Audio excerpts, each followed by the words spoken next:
இலவசமா நீங்க பேருந்துல பயணிக்கலாங்கிறீங்க, அது பேருந்தா? அதுல நீங்களும் உங்க குடும்பமும் போவீங்களா? கேள்விக்கு பதில் சொல்லுங்க. பேருந்தா அது? நீங்க பாக்குறது இல்லையா? பாதி பக்கம் பேந்துக்கிட்டு போறது, முன்னாடி இது இல்லாம இங்க இல்லாம போய்கிட்டு இருக்கும்போதே பேருந்து இதெல்லாம் பாக்குறீங்களா? அது பேருந்தா? அது காயலாங்கடையில இருக்க பழைய இரும்பாரு. யாரு கேட்டது உங்களுக்கு நீங்க இலவச பேருந்து கொடுங்கன்னு? யாரு கேட்டது?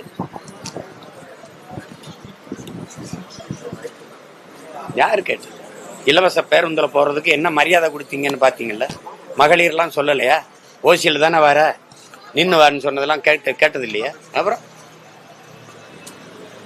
இதெல்லாம் ஒரு நலத்திட்டம்னு சொல்ல வரீங்களா? வீடு ஏற்கனவே அம்மா வந்தா அம்மா வீடு, ஐயா வந்தா ஐயா வீடுன்னு கட்டி கொடுத்துட்டு தான் இருந்தீங்க. அந்த வீட்டில் நீங்க குடியிருப்பீங்களா? இல்ல உங்க பிள்ளைகள் யாராவது இருப்பாங்களா? அது வீடா கோழிக்கூடா? கொஞ்சம் பெரிய கோழிக்கூடு, அவ்வளவுதானே. புதுசா ஏதாவது சொல்ல சொல்லுங்க, ஆக்கப்பூர்வமா ஏதாவது சொல்ல சொல்லுங்க. இலவச பேருந்துல தரமான பேருந்து வருது, நானே கட்டணம் எடுத்துக்கிட்டு பயணிக்கிற வசதி எனக்கு தர சொல்லுங்க.